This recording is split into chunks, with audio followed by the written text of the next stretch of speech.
All right, all right, all right. It's your boy Mutt-Man with my good friend Steely Dan. That's me.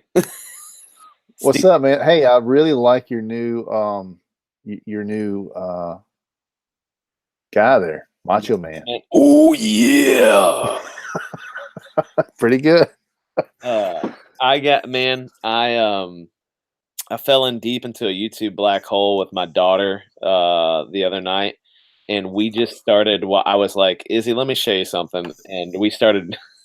We started watching some just classic 90s and even earlier than that wrestling, pro wrestling, and it was incredible. And so it was man, I had to rep one of my all time favorites, Macho Man Randy Savage. Yeah. Yeah, I love it, and I love that because Macho Man would wear the pink. He would go very flamboyant with the pink and the bright colors, Yep. Yep. and he would do it to show how macho he actually was. Yep. He yeah, it is pretty incredible. So um Well, yeah.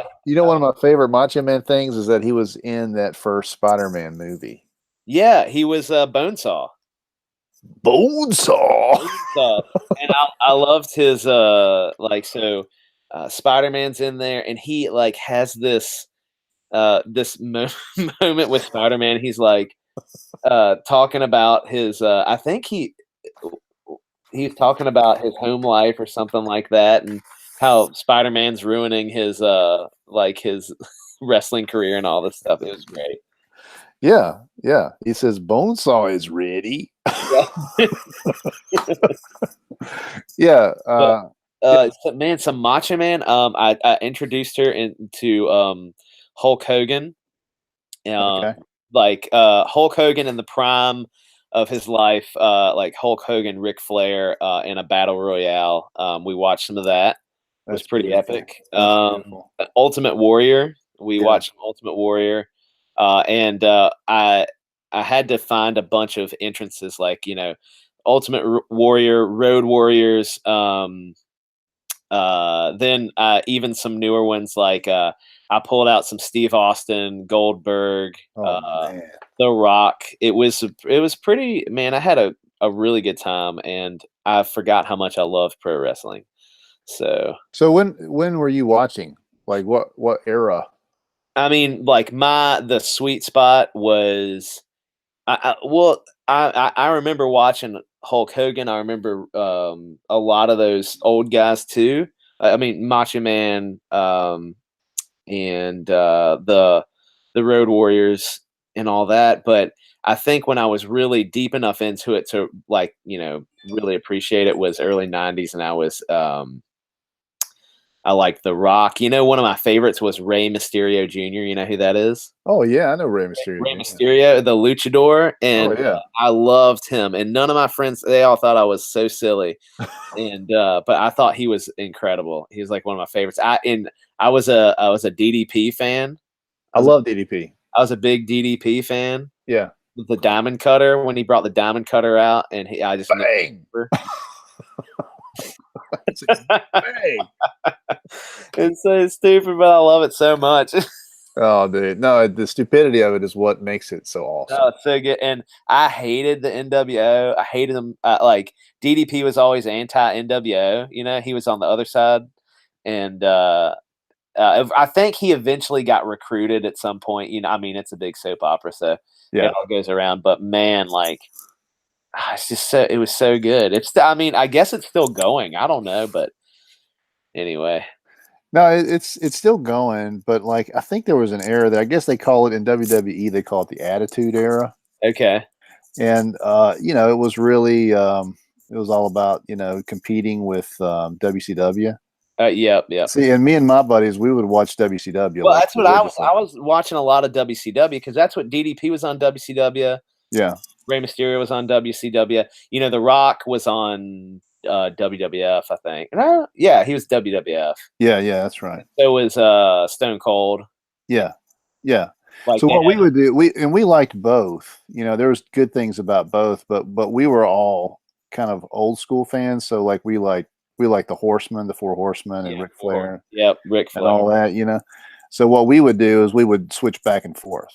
So like when Yep, Stone Cold or The Rock was on there, we would watch that. But yep, when like, it was all about the talkers for us, it wasn't really about anybody with wrestling skill. It was more about just who could shoot the best promo. right.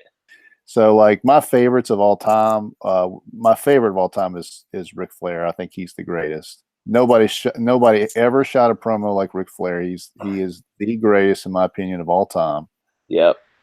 But then after him, I do think a close. Well, there's lots of greats in that category, but close to the top is got to be The Rock because I Oh mean he man. was just phenomenal. We were watching last night, and we just kept watching.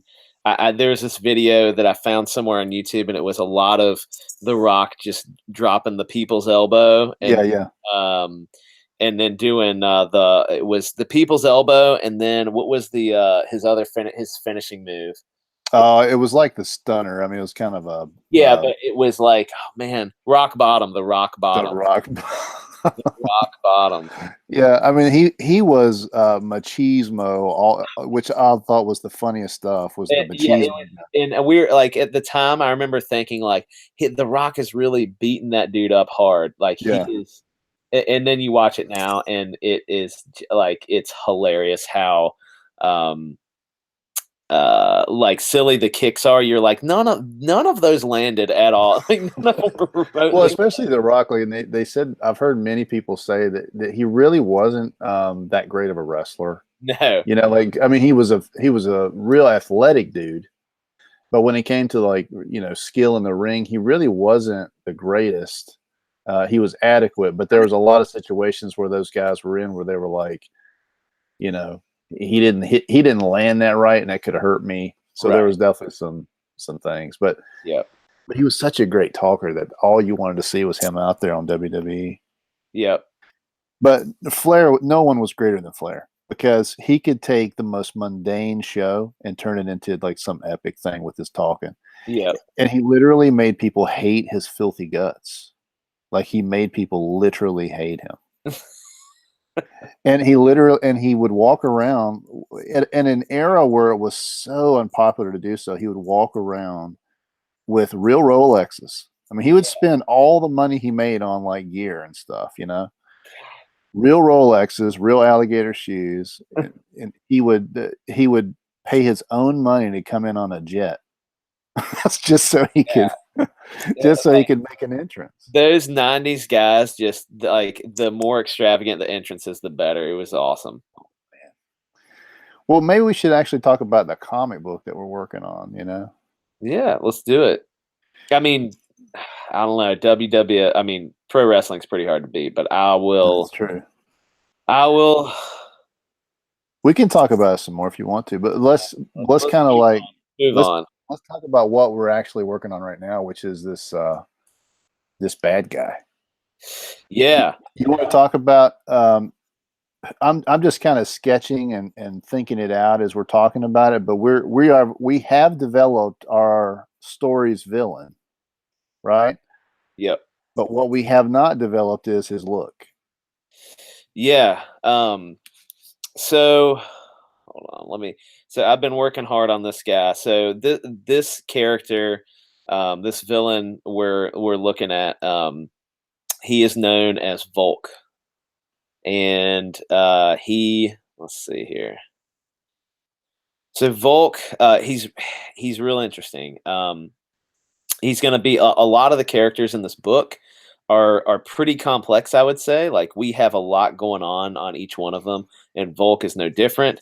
There's a lot of backstory. So he's Russian, just because in our book, this is an America versus Russia situation, and so it makes sense for this villain to be Russian.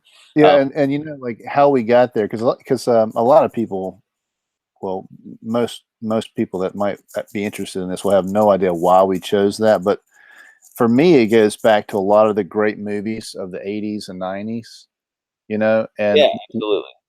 America versus Russia during the Cold War just made great movies.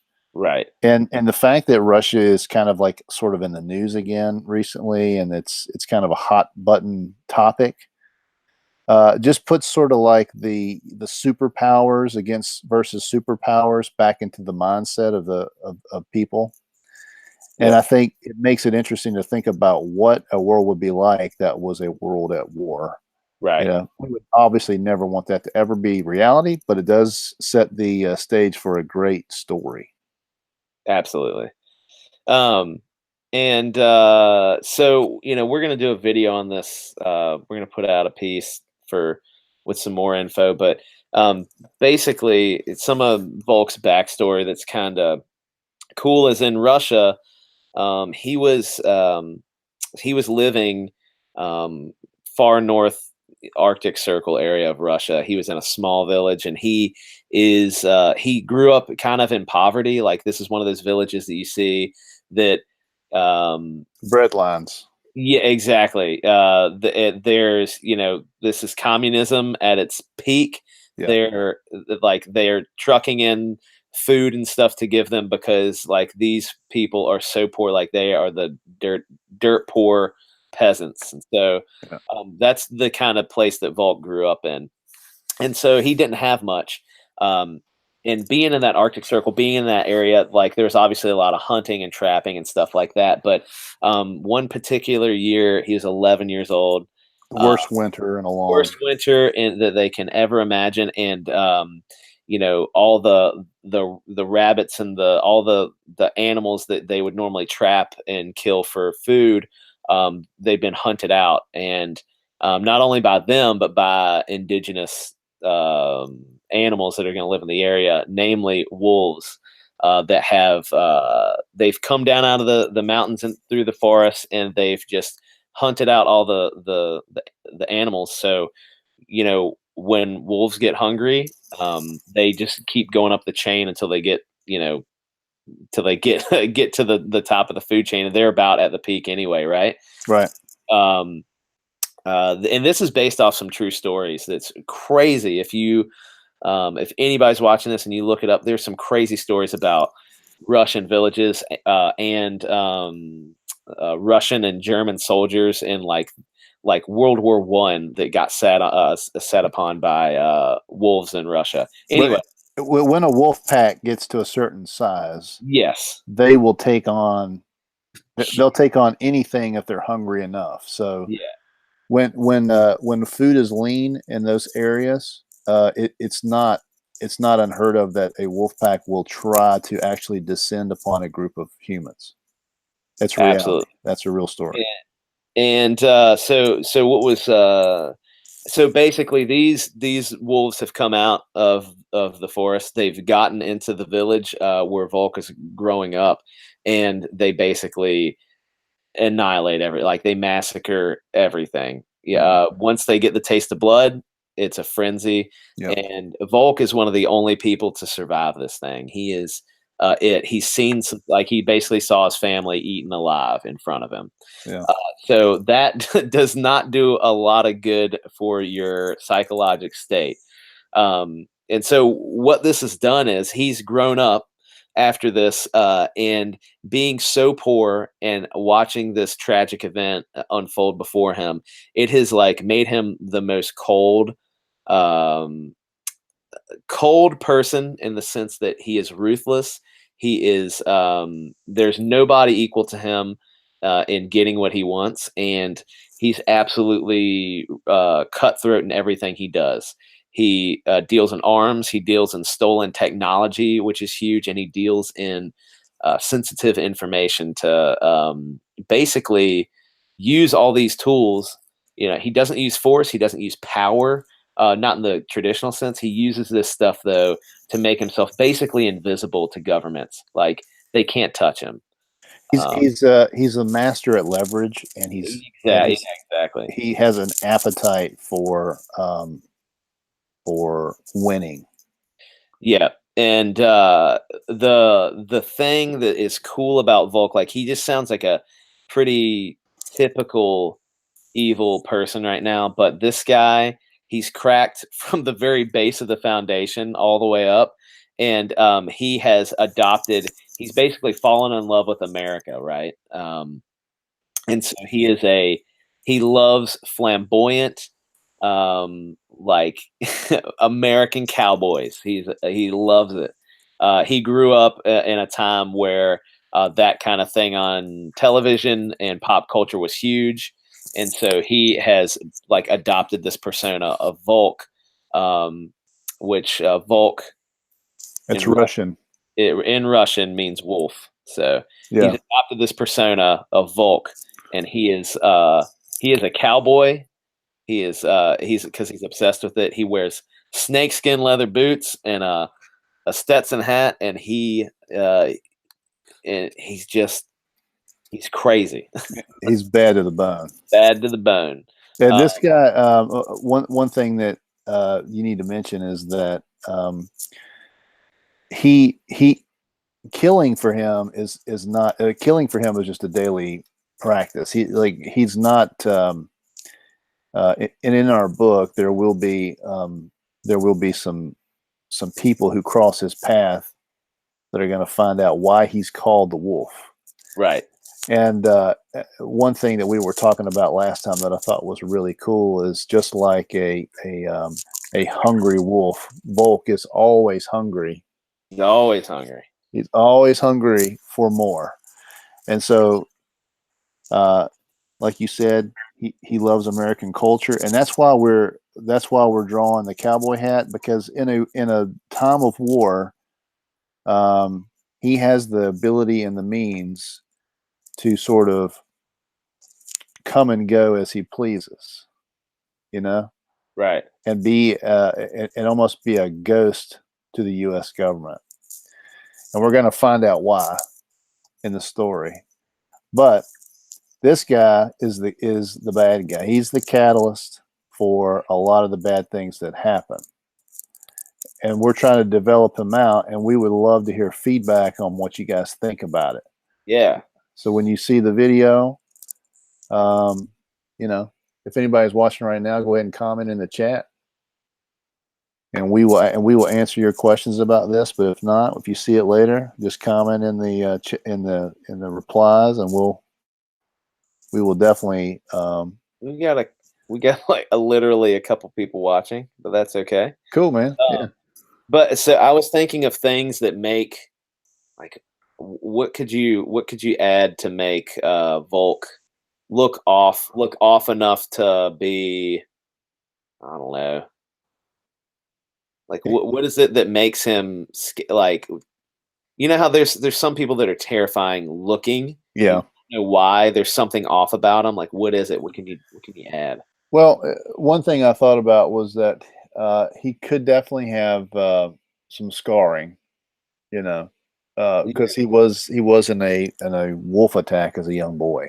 Yeah. So maybe there's like teeth marks, something like that, or maybe there's a slash of some kind. Yeah. You know, but you know, like some of the, because he is so ruthless and evil, there should be uh, rumors about him that he is like, you know, half wolf, you know, half man. So I think that just letting him be sort of hairy, and Yeah. especially having some big old sideburns, I thought would be good. Cool. You know, That's a cowboy thing too. Cowboys like sideburns. yeah, and he's a European wannabe cowboy, Yeah. so he will have very bushy and bad sideburns, I think. You know, Yeah. but Um, maybe we could just take the beard off, and he could go Burt Reynolds. oh yeah. So I think that I think that old Volk probably would would idolize Burt Reynolds. Like, you know, you're talking. I know Burt Reynolds isn't full cowboy, but that man, in let's see, well, Smokey and the Bandit, Yeah. obviously, but like, you ever seen Hooper? He's like a, Oh yeah. he's a, oh, what was he? He's like a stunt driver or whatever. Yeah. Yeah. Yeah. Hooper's kind of like a cowboy though. He's real arrogant and you know, ladies man. Yeah. Yeah. I mean, I think he probably is a smoker. You know. Sure, yeah. Yeah. Oh yeah, he smokes Marlboro Reds. Yeah. That's the only cigarette for a that's the only cigarette for a true cowboy. Yeah, especially a true European cowboy bad Right. guy. The thing is, though, he's uh, if we make him Burt Reynolds style, he's probably not going to be perceived as very scary. And I want him to be a dynamic looking person. You know what I Right. mean? Yeah, yeah, yeah. So He likes Burt Reynolds. He doesn't need to look like Burt Reynolds. yeah, maybe he uses lines from Smokey and the Bandit Right. or something like that. I think he probably likes Clint Eastwood. Yeah, yeah, yeah, yeah, yeah, yeah. I'm trying to think of some more. This is set in the near future. The setting of the story is in the near future. Right. So if you're thinking 10 years from now, uh, maybe some of the modern uh, cowboy movies will actually be classics at that time. So yeah. Um, Hey, you got a comment there, Daniel? let's see what we got here. Trey, what's up, man? Thanks for joining in. Yeah. So I mean, I need a reference on the cowboy hat. That's awful. Hold on just a second. I'll pull it So, up. yeah, um, I'm hoping that this uh the Volk, like he kind of seems a little like he might seem a little silly right now, maybe even if somebody's watching this later, or you're watching it right now, but I really think that once he gets fleshed out more in the book, and when you see like the first time you meet him, like the first time that he is on the paper, he should begin to be terrifying in a new way. Like he looks silly, he might look silly right up front or seem silly, but man, I think he's such a cool character that we started working out. Yeah. Um, so Trey just asked when's the Indiegogo, and to answer your question, Trey, it will come out. So we're have self-imposed publicly a couple times that we're gonna put it out. We think the very beginning of November. Um, so probably first week in November is our plan right now. We have a whole heck of a lot of work to do in between now and then, and like right now we're putting in work right now on this little live stream to make sure that we're getting some things done for that. You'll see some more things popping out like this Volk. I'm going to do a voiceover, and Jason's going to throw this art down to a video we're going to put out. And then there'll be some other characters coming out as well. Hopefully, maybe one ish a week or so. Right? I think that's what we talked about. Yeah. Um, so we're going to try to do that. And then you'll also see we have some promo art, hopefully color coming back any day now, right? It's actually due tonight, and if I Nice. get it while we're on here, I'll actually show it. But yeah, we don't have it yet. But the Yeah. colorist is supposed to have it done by this weekend. He said.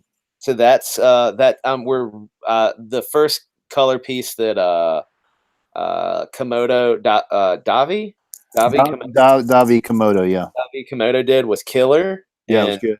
made me really pumped for the next one. We have another guy named Ander doing this one. Yeah, Um, Ander Zarata.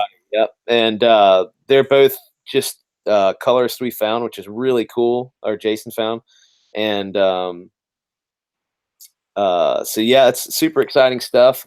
And Jason and I, we met last week. Worked out a bunch of things we think will be cool for the Indiegogo page. Started figuring out perks and started figuring out, I guess, some of that stuff. I got our Indiegogo page and it's like temporary format. I'm starting to work that stuff out. Working on, we got to get a video done soon. what else we got to get done? We got a lot. We got a lot to do. But yeah, the Indiegogo is going to going to start up in early November. Yeah. And just since we're talking about that, one of the aspects that is pretty cool, really, in our situation that other people don't have is that I have published things before, so I have worked with printers a lot. I've got a lot of good printer connections. I know what printer costs are going to be. I know about shipping costs and how much that's going to take. So the experience that I have with those sort of things is going to help us out dramatically with our Indiegogo, where other people that I follow and watch, they're kind of new at it. So that's one aspect of it. And I'm a project manager on my daily 9 to 5, and so getting creative projects started, processed, completed, printed, shipped out the door. That's something that I do on a regular basis. So when we put our Indiegogo up, we're not kidding around, man. Because I'm not. And Jason, to tell you, the other night, Jason's like, he started talking about paper. Yeah. And it was one of the like. He starts rattling off paper stats, like, and it was like another language. But it was, I'm sure you were intrigued. I was like, wow. I mean, wow, you know way too much about paper. Way too much about paper. But so Jason knows the paper game. Yeah. And we're gonna have good paper on this book. And I tell you what, man, like we've talked about it before. We've gotten we've backed up. Jason and I both backed a crowdfunded book before. And I was really excited to get it. I was so pumped. Cool artist, like really cool idea. And when we got it, I was like so underwhelmed. I was so upset with like the quality of it. Yeah. And that happens. I mean, it happens to a lot of people, not just in the Indiegogo comic book stuff, but it happens to a lot of people that just, they're getting a project printed for the first time, whether it's a comic book or anything else. Yeah. You get in there, and if you don't, a printer wants to make the most on you, right? So they want to make the most they can on any job. So if you say, hey, I need to get this printed, they'll say fantastic, and they'll throw the crappiest paper they have in the printer, and they'll give you what you asked for. But if you go in there knowing what kind of specs you want on paper, knowing what kind of quality you're looking for, right, it's just night and day as to what you can get out of a printer. So yeah, I plan to work them over. Man, and I was that made me think the other night we were both watching I guess it was it yesterday? It was yesterday afternoon. Malin had a show on, and he had Cridious on there, and I was watching it because his new book, the Cridious is putting out, is Detective Dead. Detective Dead is really cool, like super cool. Yeah, it looks great. We both had asked Malin some questions, and he got them and answered them, which I thought was awesome. Because we're doing this Indiegogo page, and we haven't done one before. And there's obviously a lot of stuff to know about him, and there's good and bad ways to do it. And it was kind of nice. Malin weighed in. He was weighing in on Cridious, his page, and we gave him a few tips, and it was things that I found personally like insightful and helpful. Oh yeah. And I think he put it like, not doing a crazy amount of tiers, and he was saying he's talking about stretch goals and stuff like that. It was really, I thought it was super informative for hopefully ours in the future, because I just really want to put a good like Indiegogo out that is not it's not overly complicated. It's easy to see the art, see what you're getting. The value's really good for the product that we're able to put out. Like I don't want to seem like we're grabbing too much money on this. I just want to I want to put the book out. I'm just pumped to get this book out. Yeah. Pumped to see it in people's hands. And I really, Yeah, that's the main thing. Getting this book out is the main thing. So especially we're not known, we're unknowns. So this project is about getting getting our book out there. Not about like making a ton of money. If you're somebody in a different status and you've got a huge following, and you've got sort of work that people can see, uh, that's already been printed and put out and everything like that, then you can demand a little bit more. But we Right. realize going in, we're just going to have to sort of like um, hold ourselves in check. Yep. Basically, just get this book funded. Yep. Yeah. And we've been talking about like our goal, like what kind of monetary goal we're looking for, and it's not crazy. It's not crazy at all. I think it's a goal that's very attainable, and I Yeah. think it's one that if we have the right work out there for people to see, and we're able to get in front of the right folks, we're coming out as Comic Skate supporters, and um, we're proud of that, and we think that the Comic Skate community will see and want to back us. Well, I mean, not only because we're Comic Skate, but because of the product that we're putting out. We hope that it's a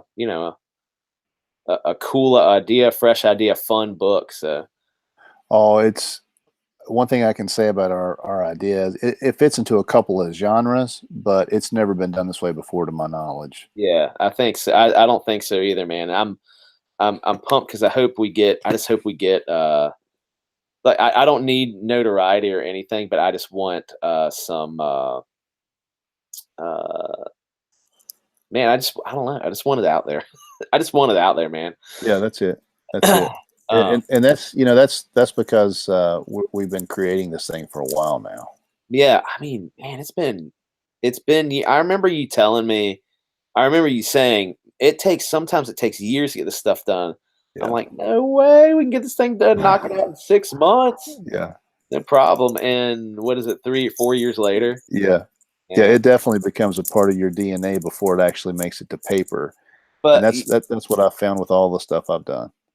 like it is uh like it becomes your baby though, like Oh you want yeah, your baby succeed.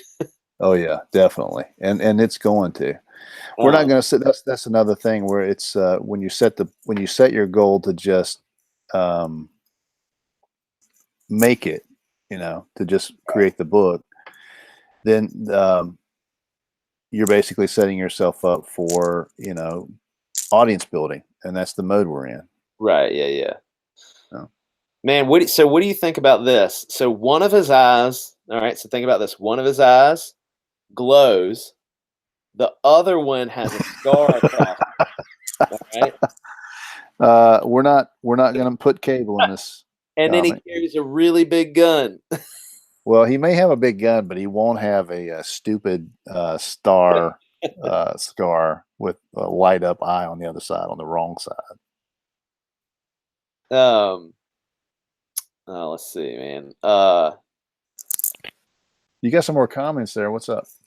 Trey's hitting me up again, man. He said, "Cool listening to you guys. Can't wait to see more of your project." Yeah. So I will say, Thank you, Trey, for commenting. I appreciate yeah, that. Trey, man, seriously, I appreciate you liking our stuff. You shared some of our stuff before and stuff, so it's really cool to have somebody, an early adopter, man. Early adopter. That's what we need. We need more early adopters. And you know what, Trey, that we're gonna take care of you, man. We're gonna make sure. I'll give you something. I'll give you something custom. I'm gonna hook you up, man. Free sketch. Free sketch. Jason's gonna hook you up. I'm just gonna sign it. It'll be worth less than it was before, but you're gonna get it. uh, I like the mutton chops on Volk. Yeah, I kind But of like his. dirty mutton chops, right? Like, Yeah, yeah, yeah. And in this, like in this head sketch, he has like his face is a little bonier yeah, or like a little more gaunt, like his cheeks are sunken in a little bit, I guess. yeah. And I kind of like that. You like that better? I kind of like it a little bit better. He almost has like I mean, I know for reasons we were talking about before, like he kind of needs to be a little bit brawny, but he might be too brawny. Well, maybe he's like we're maybe it's like a Clint Eastwood brawny, where Right, right, he's got a chiseled face, but he does have some like big limbs. You know what I mean? sure, yeah, yeah. Like think Clint Eastwood in Any Which Way But Loose. Oh, I think that's my favorite. I mean, an orangutan, uh, Clint Eastwood and an orangutan, man. Like, Yeah. how do you go wrong?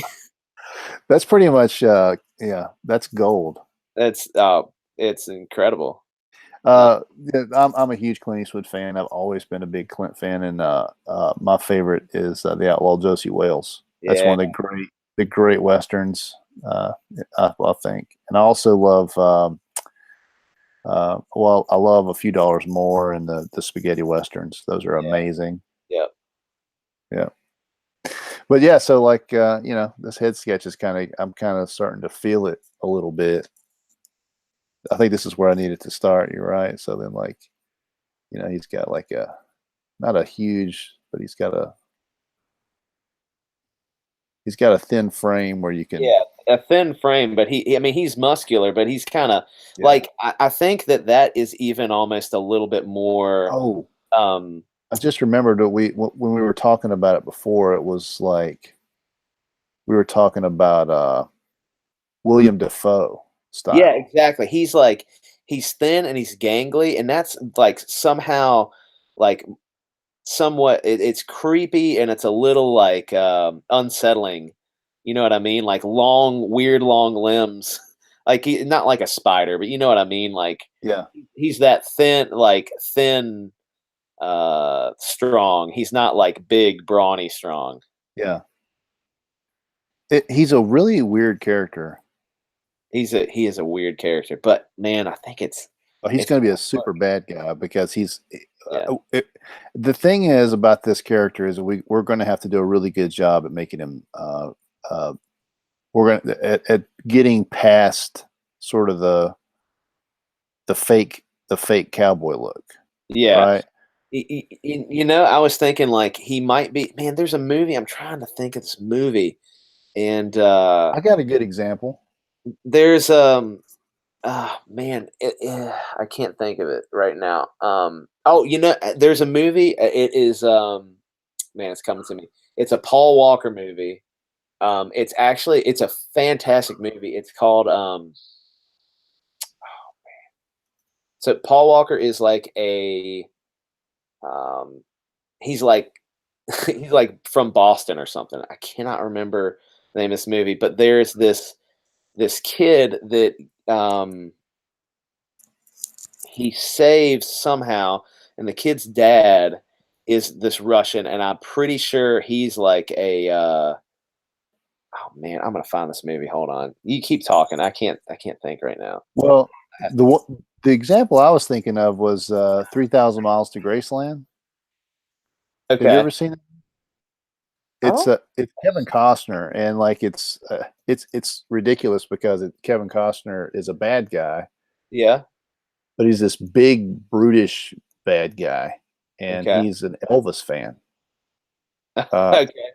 and so he's like hunka hunka burning love, and he's wearing like studded coat, right, and wearing the big sunglasses like Elvis, and he's got his hair slicked back, and he's got the mutton chops. But he's a stone cold killer, All right. That and sounds cool. so he's chasing down these other people, and it's been a long time since I've seen it, but he's chasing down these other people, and this movie is about like he's kind of a funny character because he's into Elvis, right? Yeah. So you kind of don't want to take him seriously, but you have to because he is so brutal. I'm gonna look that up too. So this movie I'm thinking about is called, let's see. Um, I think this is the one. It's called Running Scared. Have you seen this? No. So, after a drug op gone bad, Joey, who is Paul Walker's character, is in charge of disposing of the gun that shot a dirty cop, but things go wrong for Joey. After a neighborhood kid stole the gun and used it to shoot his abusive father. His abusive father is like he's Russian, and I think he's like obsessed with cowboys. I'm pretty sure. Are you serious? I'm pretty sure. I'm not. I might have put, like, Did you just like basically ruin our character? maybe. I'm going forward with that anyway. I love Volk. I think he's awesome. Nah, I might be wrong. Anyway, um, yeah, what'd you say? How many miles to Graceland? I think it's called 3,000 Miles to Graceland, I think is the name of the movie.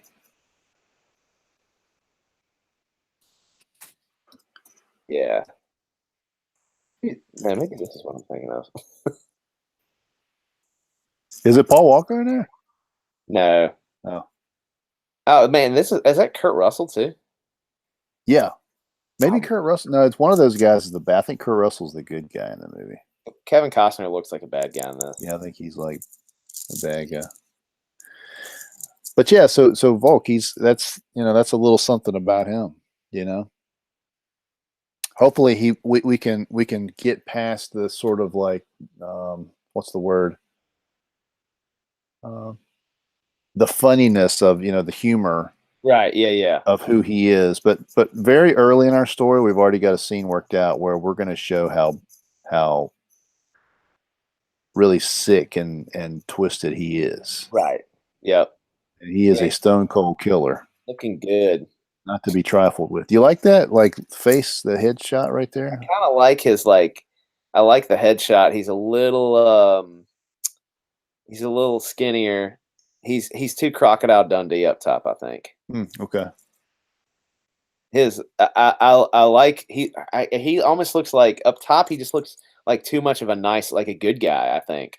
You think he needs to have like maybe a fake eye?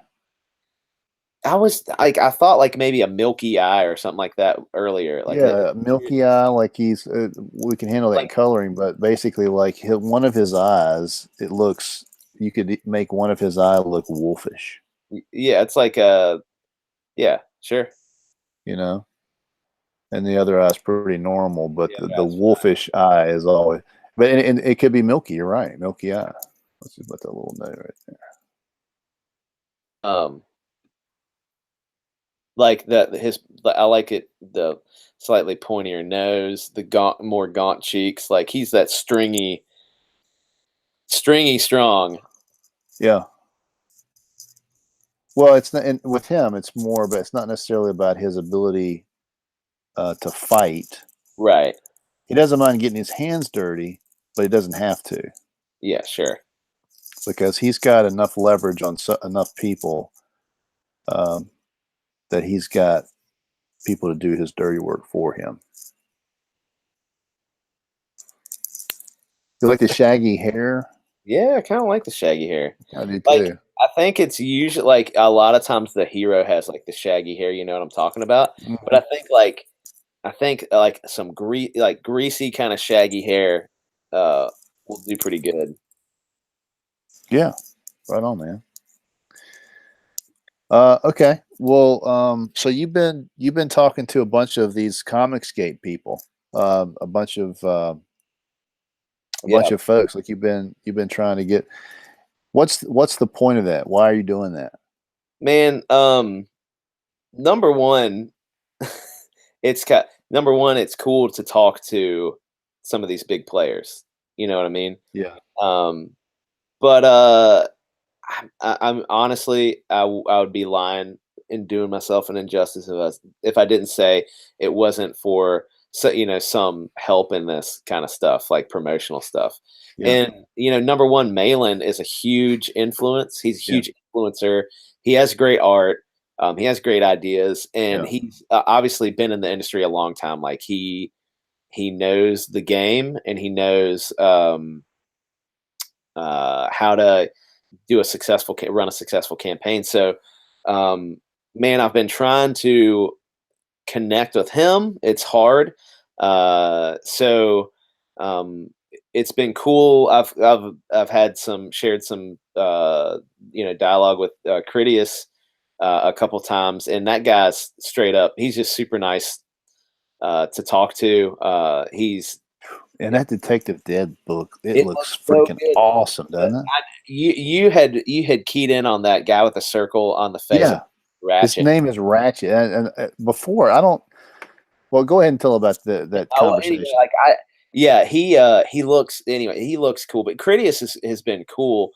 He's retweeted a bunch of my stuff, and I'm nobody, so it's cool when somebody who Yeah. has a following will pick up on something you've done. So it makes you feel good, right? Yeah. Um, and I saw him on Malin. Malin's show yesterday, and it just had me thinking. I mean, like we have this campaign. We're pretty close. We're ready to go, and I want to get on there. I want to talk to him about it because Malin has a great audience, and he's into helping um, books like ours get funded, and he wants to get this stuff out there because I think ultimately, he's a creator through and through, and he loves these stories, so he wants to get it out there. So Right. um I'd love to chat with him. I'd love to if Critius would be on there too. I'd absolutely love to talk to him because he seems like such a cool dude. I was listening to him right before we got on together, as well, and he has some really cool ideas. He was pitching another idea to Malin right before we got on, and then Mindy Wheeler has been kind of a early tweeter of some of our stuff, which is kind of, I mean, it's crazy. Like she's been putting out art for a while, Yeah. is well known, and she's straight up really cool. So she started a cool Facebook group um, to discuss Comicsgate topics, and she kind of made that as a place for people to go that are um,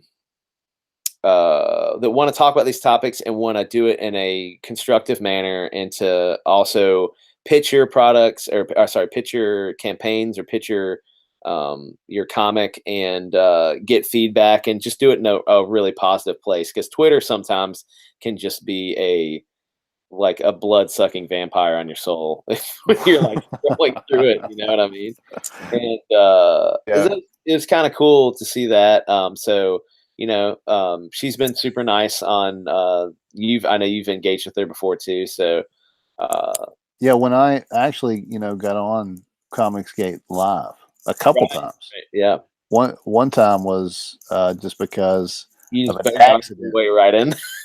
I, yeah, basically, I took advantage of a mistake that EVS made by putting the wrong link in the description, and I knew what I was doing, and I just was like, man, I just want to see if I can do it, And I clicked on the link, and man, sure enough, I was in. It was crazy, but he was super cool. I mean, how cool was he that Yeah, he didn't absolutely. immediately like say kick me out? uh, and so he let me actually talk a minute, and I showed some artwork, and he was very nice. And then that was it. It was kind of a fluke thing. But then the second time I got on um, was he put the link out there purposefully. It was kind of to recreate the same kind of thing that he had done before, like to see what kind of people he would get. And this time, Mindy Wheeler was on there again. So was Cridious, and they both commented that, "Oh yeah, Mutt-Man." So it's like they've actually noticed. It Yeah, feels like. I yeah. mean, I hope so. Like, I hope when we actually get the book out on Indiegogo, we'll get some traction from those guys. But still, before it even happens, yeah. I'm working to get in there. Even like Doug to Naple, that's another like YouTube live stream bucket list item, I guess. If you Oh man, to absolutely. get on the Doug show would be killer. Um, Yeah. and not only because that guy's absolutely incredible, created one Right. of my favorite childhood games in my entire, Yeah. and but he just I love I love his he does politics, he does religion, and he usually does whiskey or something like that, and Right. I'd love to be in there for some of that. And Yeah. he gets some real interesting folks on there too. Yeah. Yeah. Oh, I mean, real quick comment. I know you're going somewhere, but I just want to butt in with a real quick comment about to Naple. I've been following Doug to Naple for several years now, probably since like 08, 09. I've been aware of him as a comic book creator, and I've gotten several of his books for the kids and for myself. And I actually followed he had a little blog that he was doing for a while, followed that. So when he came on to Comicsgate Live, my interest was absolutely piqued.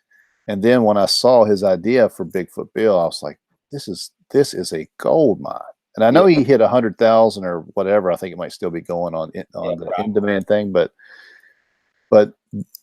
that guy, in my opinion, is one of the most prolific creators that there is out there today.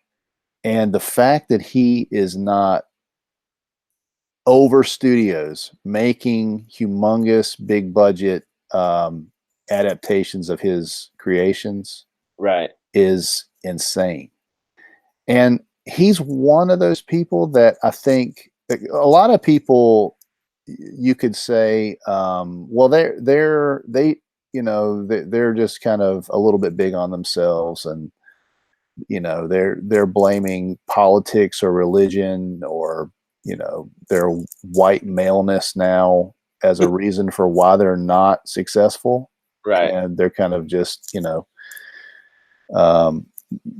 either correct or incorrect in that assumption. But I think he's a guy that you can really build that case, because there's really, I mean, and I'm not just talking about like artistic ability. I'm just talking about he's one of these guys that is a creative force. Right. And the fact that he's not hireable, the fact that he has to go in at this stage and this level of his ability and his creative, stage, and still has to pitch and gets turned down a lot and all that kind of stuff. I mean, no, I mean, there's got to be something to it. I mean, he's not like blackballed. I know he's got a lot of friends in Hollywood and all that kind of stuff because I've kept up with him. Right. But he's got to have something against him that has something other than talent to do with it. So I don't know. I don't know really exactly what my point is, other than to say I kind of think that he's the best example of what Comicsgate, a part of what Comicsgate is about. That these guys are getting actually blackballed because of their religious or their political beliefs. Right. Yeah. Right. I totally derailed you. You were talking about how you're trying to connect with these guys and why. No, it's all good. No, I mean, basically what I said. I'm just, I think, man, I want to connect with them. Not only, I mean, like I said, selfishly for the book, but also, man, I just want to connect with them because, I believe in I believe in the process and I believe in their product. Yeah. And it's cool when it's cool to have I guess folks like that to talk to when you're doing this stuff. And Malin, if there is anybody that watches this that has a direct connection, hook a brother up. Yeah. Get us in on that show. Like it's something, this is gonna, man, that headshot's really good, man. I really like that one. Yeah. Yeah.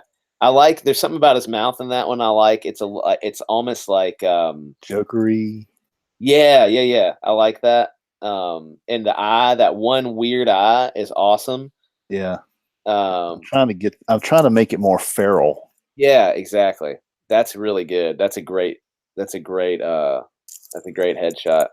But yeah, man, I want to get I want to get hooked up and try to pitch the book. I think, like, once again, I think it's a really unique idea.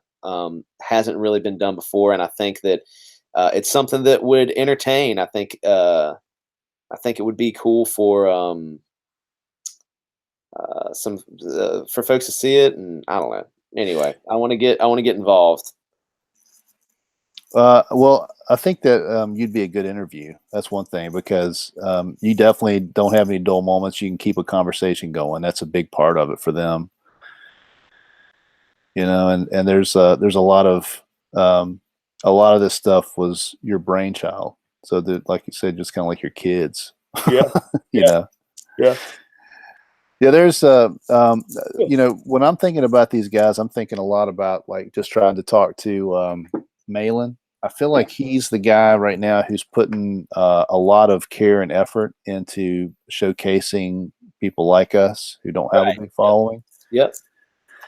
And so I would like to get on his program and just, take a few minutes to talk, get a couple hundred views, because that's what his guys are getting is a couple Yeah. hundred views, It, so I like that just like you're saying. I like that he genuinely seems to care about about sustaining the movement, right? yeah, Like, um, as not just this is something that's happening in collecting or cashing in on, and not cashing in. I don't think that's what he's doing, but you know what I mean, like getting a couple books funded and then it moving on. Like I genuinely think he wants to see this movement be something that is sustainable for a long period of time, and so I have a lot of respect for him, and I really would love to, you know, um, yeah, I'd love to talk to him and pitch him this stuff. And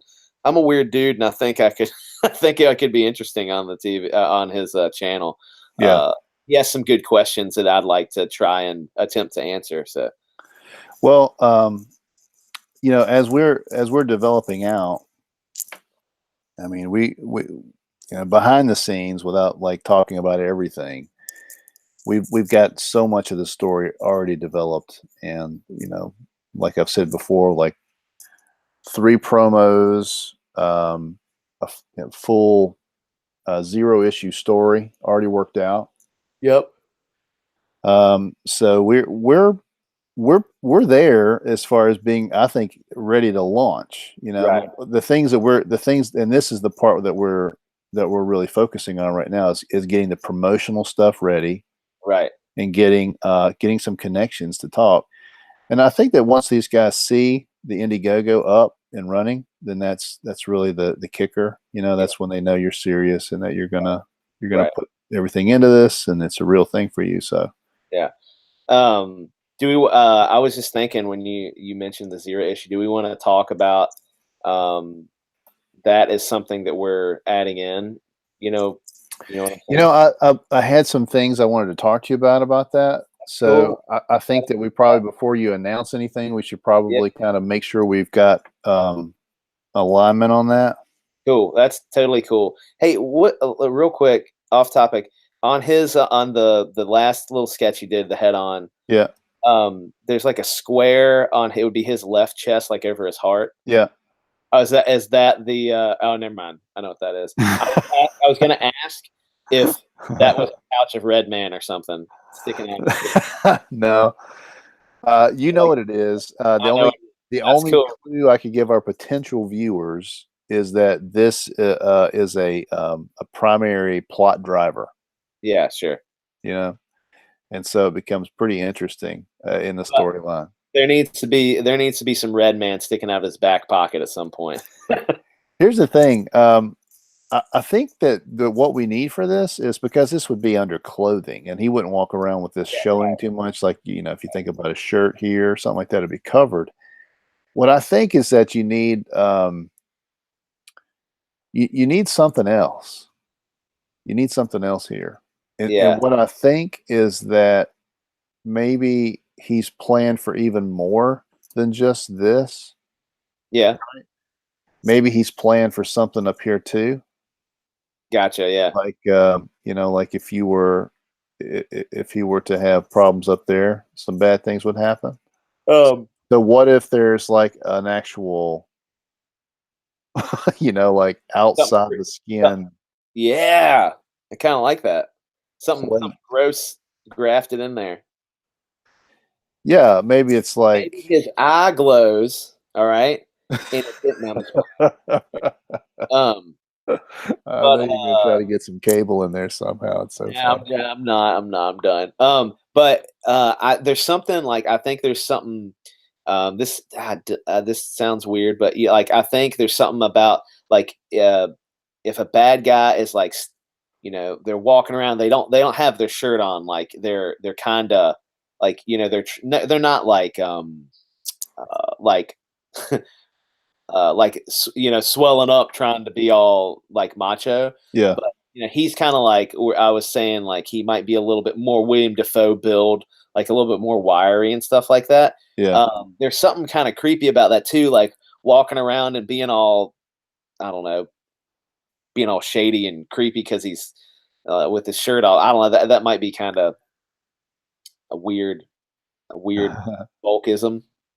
Well, yeah. You mean like he's a war hog basically? Like he walks around shirtless and he Yeah, I doesn't mean, not care? all the time, but like that's a like and he has he has a pistol stuck in his his waistband, Yeah, and yeah. Like you know what I that's mean, like just hog leg.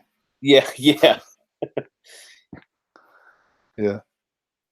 That's a good one, man. I like that face on that one. I like that face. On this guy here. Yeah, on that one. That's Here. cool. Yeah. I think the hat's starting to turn out better here too. Right? Yeah, yeah, This first one I did's not looking too good. But that's why you keep on drawing, man. yeah. Look at this. Look at this guy. This is the beginning. I told you, he's more Crocodile Dundee. And then look at him here. And then look at him here. See, it's starting to Yeah, develop out as we're talking about it. That's really yeah, cool, man. Right here, awesome. live on the Mutt-Man channel, You can see creative process working out in front of your very eyes. You cannot beat that. yeah, that's killer, man. I like you can absolutely see the changes from number 1 to number 3. And Uh-huh. number 3 is right. That's awesome. Yeah. Well, okay. So like let's just say like this, possible bionics. All right. Yep. In his bio I was writing, um, he does deal in stolen technology. That's one of the main things he likes to deal in, right? Yeah. So definitely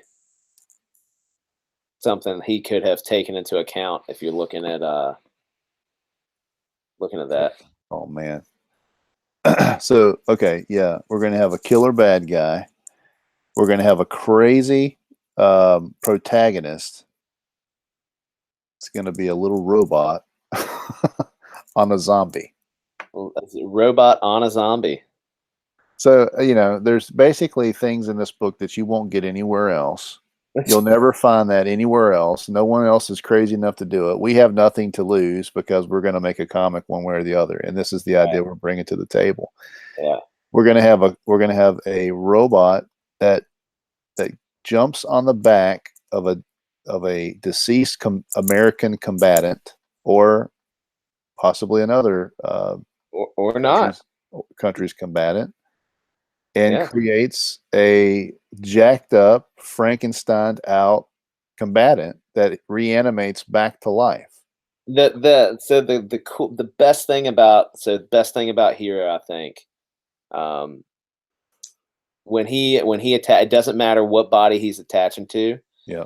Like you as a human, it's scientifically proven. We're using, like, as a human, we use about 10% of our brain capacity, right? Right. Um, and our bodies have so much more potential than we're able to unlock.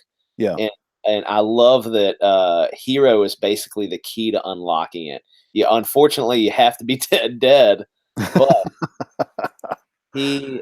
that when he latches on, he's like, you talk about Hulk, like he can Hulk out, like he can use the power of the full human potential, which is incredible, right? Full human potential, but only after the But only combatant is deceased. That's right. Only after you are no Yeah. longer breathing. So HIRO does not work on a living no, person. And can you tell us what HIRO stands for?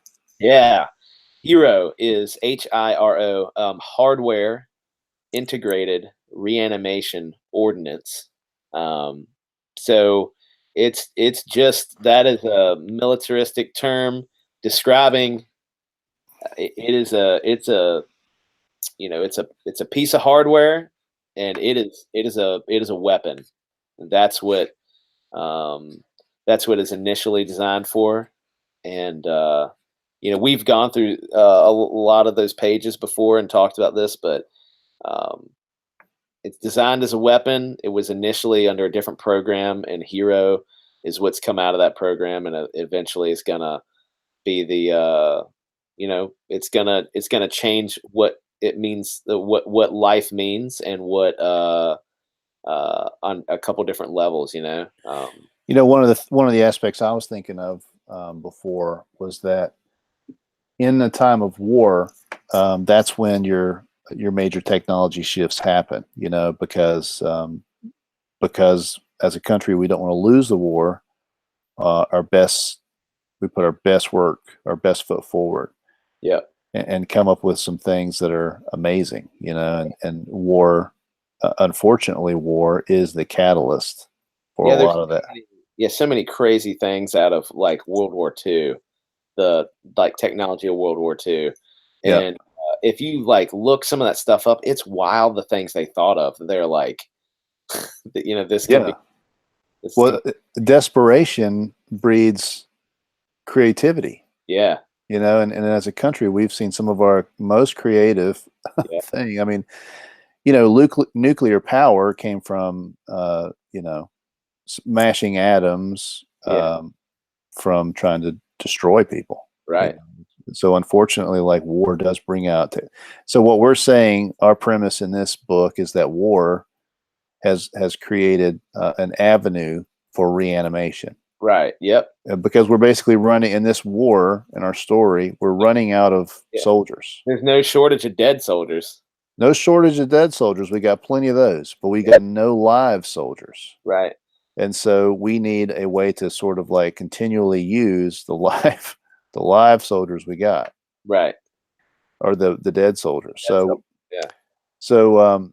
that's the premise in a nutshell, and I think that's really going to be killer in storytelling and coming up with all kinds of fun things, fun concepts from that. I want to get back, like one of those things, man. You should give them some fangs like me. You want some canines? Some Dan canines, Dan level canines. You guys that don't know, if you hear this, Dan has got these crazy, I mean, for real, Wolfman fangs. He's cool. He's a good-looking guy. He's a handsome lad. All natural.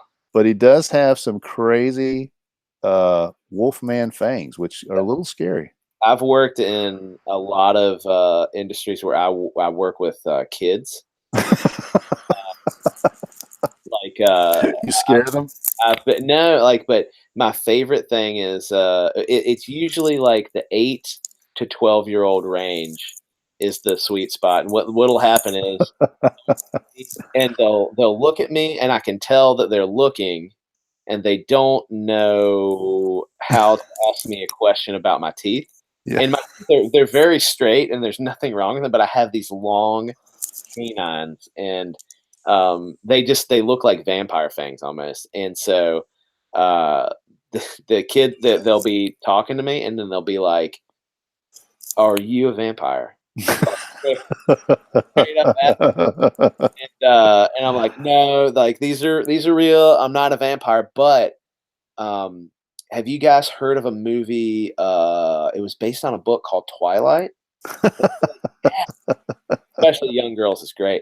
And I'll be like, do you guys remember? And I've never seen the movie, so I don't know if this is not, but I'll be like, there was a bald guy, because I'm also bald. I have no hair on my head. Like, you remember that bald guy in the movie? And they're like, yeah. And I was like, that's me.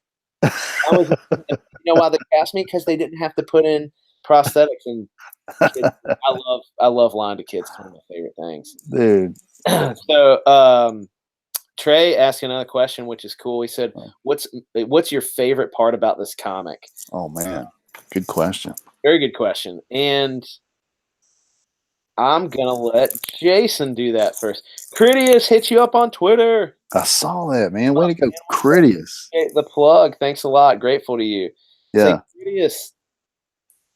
Cridious, put us on your show. So back to your question, Trey. Yeah. my favorite thing about this comic book is it's unique. It's very unique. I haven't heard of anything like it before. I'm pretty deep in the nerd culture, and I know a little bit. I'm dangerous with my knowledge. I know a little bit about everything. Um, just enough to be dangerous. But I don't. I have not seen this anywhere. So as we began to really get this idea on paper and start to explore it, and I mean, like I was saying, it's taken us years. We have developed out something that is unique, and I just really, I'm most excited about people seeing the uniqueness of it. And at face value, people might look at it and be like, "Oh, it's a zombie comic, or it's something about reanimation." I've seen that before, but I guarantee you've never seen anything like this. Our spin is so different and weird, and Yeah. it can only come from us because it's our unique idea. And Yeah. so I love that. And there might be some similar things. I don't know. You can never tell the future when somebody's going to come out with something that's close to what you did or whatever, but nothing anybody comes up with will be just like ours. And I can't wait to show that. It's really kind of scary, because you're showing something about yourself, Right. and Right. you're putting an idea out there that you believe in. And so if people don't believe in it or they don't buy it, you kind of have to understand that and move on. But I've just got a lot of confidence in this idea. So my favorite thing about it is the uniqueness of it, and of course, I'm illustrating it, so I love to illustrate unique characters and come up with something brand new. I'm not great at um, drawing other people's characters. Like I can draw Spider-Man and the Hulk and Venom and all these fun characters that people know and like, and I might employ that as a way of kind of like getting some followers or having people recognize me or whatever. But my thing and my favorite thing to do is to create something that's brand new, a brand new character, develop a brand new character and give that character life, give that character personality, a backstory. That's the payoff for me. And if people dig that, that's what I'm going to be most happy about. Yeah. Good Go answer. ahead, then. Man, What's yours? um, I was trying to think. It's hard to think when you're talking, but I was trying to think while you were talking about my answer, like what it was going to be. No, it's because it was interesting. I like to listen to what you're saying, but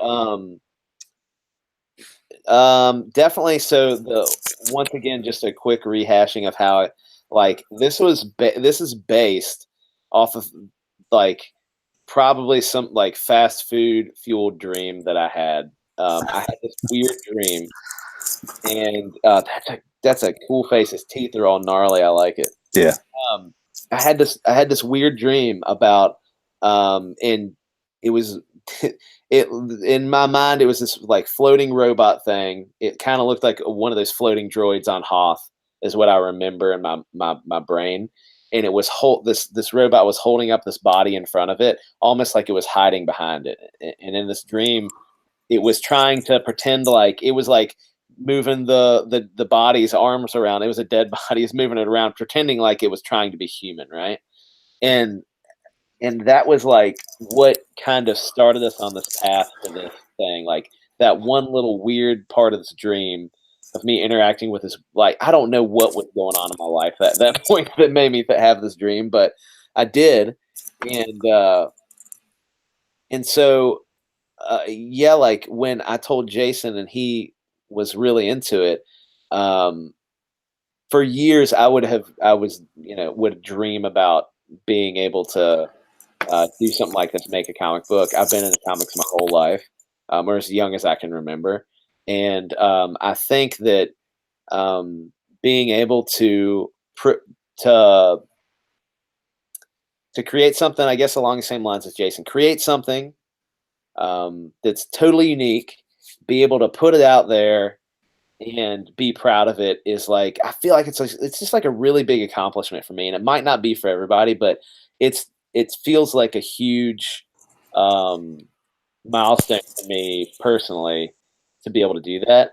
And I feel so strongly about this story because I believe that the characters are good. I believe they're unique. I believe it's fun, which is like on my goals list. Like, I want it to be a fun book. Like, I mean, it's going to be creepy and maybe a little macabre and it's going to have some gruesome stuff, but generally, it's going to be, yeah, it's going to be a fun book. Like, I want to, it's going to have action. It's going to be a little over the top at times. And like, that's what I remember about those books in the 90s that I was reading is they were like, like crazy explosions and weird, like the storylines are weird and stuff. Like, I just love that kind of stuff. And I think that this can be that feeling for me creating it. Like, there's not much better than that. I kind of went all over the place there, but I hope that kind of gets it. This is the word for me. You said it, but I just want to reiterate it. This is it. Yeah. Because a lot of what people are the backlash that the major comics companies are seeing, I really believe it comes down to this. The comics are not fun anymore like they used to be. Yeah. And there's a lot of reasons for that. Some of it is talent. Some of it is, political agenda. Some of it is, just the fact that comics are changing and the audience is changing. And if they want to go for a younger audience, they have to do different things. But for whatever reason, whatever the real reason is, comics aren't as fun as they used to be. And they're like, one example I like to use is that there in the 80s and 90s there was dark comics. There was there were stories that were really the theme was very dark, but they still managed to have heroes and villains and good and evil, and it was a clear and concise, dramatic difference between the two. If you're reading X-Men, some of the stuff is gray area. Some they leave it gray area, and like especially the Chris Claremont days, there's some of the themes that run through those comics are very adult, and some are political, and some are about underrepresented minority groups, and but they still manage to be fun, right? And that's why people like them, and that's why people were buying 200,000, 300, 500,000 regular issues in a month of X-Men. Yeah, right? it's insane. Nobody cared that there was that Storm was a black woman who was the leader of the X-Men. It wasn't a thing that none of us cared about that. We didn't care that there was just as many girls on the team as there was boys on the team. The social hierarchy of the X-Men wasn't important because they were going up against Sentinels and Magneto and like all of these Mr. Sinister and all kinds of crazy cool villains. Yeah, absolutely. And that kept us in it. And that's really for me, this is the goal right here, man. Right. This thing had better be fun. And if I don't think it's fun, it's not worth putting out. And absolutely. We're that's our goal. Number one goal for the HIRO comic is fun. And man, I want to hit on too because you're talking about fun. You did a video the other day, and I hadn't even told you I hadn't even told you off of this, but you basically were talking about laying out a fight scene, and you're using Kirby inspired kind of art because nobody can throw a fight together like Kirby, right? Right. And it was a short video, but it was really cool. And that's a perfect example of how fun is injected. Like if you don't know who Jack Kirby is, like I'm late coming to Jack Kirby in my life, and I'm devastated that happened to me. I wish I would have known about it sooner. And so, in the last 5 to 7 years, probably, I've really started to look at him and collect Jack Kirby books. And man, if you want to look at a fun, like exciting fight splash page or whatever, like pick up any Jack Kirby book and flip through it. and it's really good. And that's a like I thought that's fun putting some of that into this book, like that kind of that feel. Um, I'm excited to when we get to some of those fight scenes and stuff. It's going to be really cool, and I know you are because you're going to like drawing them. Oh man, it's definitely one of my favorite things to do is to choreograph a fight scene. It's the hardest thing to do, but it's really what makes the comic, and to me, Right. that's why it becomes the most important thing. Like we've got a lot of pages where there's going to be people in cool dynamic poses where you could take that right off the page and make a promo out of it. We're going to have a lot of pages, excuse me, where people are talking and telling part of the story and going over their they're the things that drive the story along, and Yeah. it's I mean, quite a yeah, stuff. there's going to be some character development. Yeah, And but the main thing about this book is going to be when we get to the action, it's going it to be looks great. it's going to be good. As good as we can produce, we're going to make the best action scene, Hollywood, action scene quality, Yeah. where you are flipping through the pages quick because things are happening. Yep. Yep. Yep. Right? That's the goal. Yep. So I'm pumped on it, man. Yeah. Uh, Well, did you look? We talked about our Indiegogo campaign. You were looking at early November. Where early- here's what we got right now. Here's what we got. We've got 14, almost 15 pages completed. That's probably the bulk of that's going to make up a 0 issue. How we put out the 0 issue, we haven't decided yet. right. That is not colored, but it is penciled and inked. So we have that ready to go. The story Right. that basically the hook part of the story. If you Right. think about it like a 0 issue, that's the best way to think about it. We have our second promo piece coming out, and it is it's going to be colored, like we said, by Anders Zarate, and it is going to look fantastic. I can't wait to see that. That's going to come out hopefully by tomorrow. We 24 have, hours or 24 hours, man.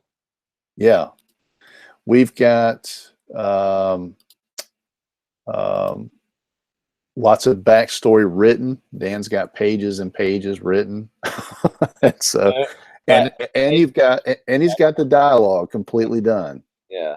So the dialogue, not completely done for the whole book, but the dialogue is done for the first 0 issue. Yep. Absolutely.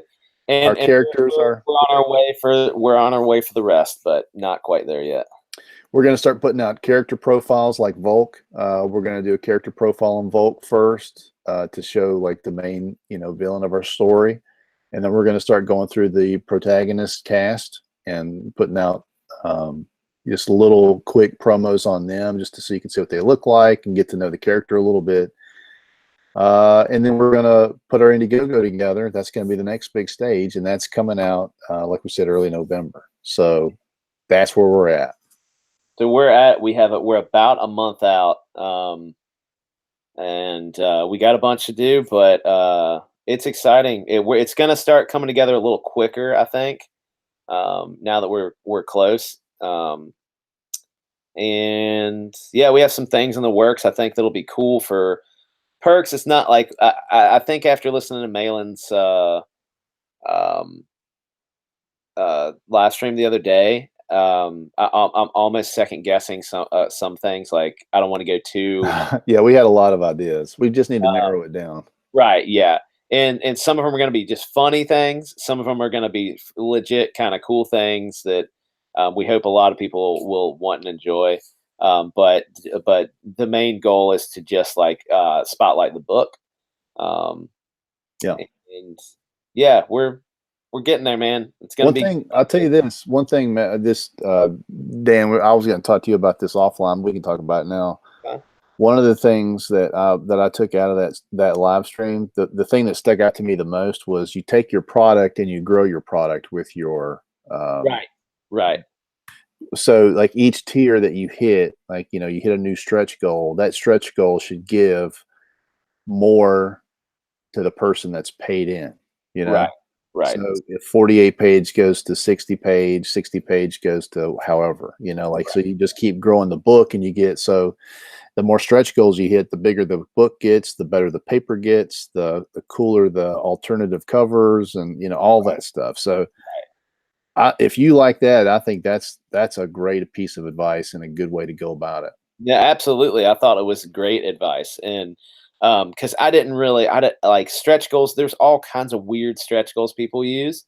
And I feel like some of they're just like some of them are almost like I don't like why are you doing that? I don't know.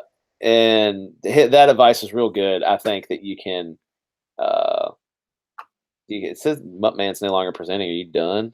Oh no, it says No, no, okay. I'm here. I was just showing only my screen while we were talking. So now I just, Anyway, but yeah, I think you're right. I think it's a good way to do it is just make whatever the product is, which is our book, we can figure out ways to make it better, make the product better.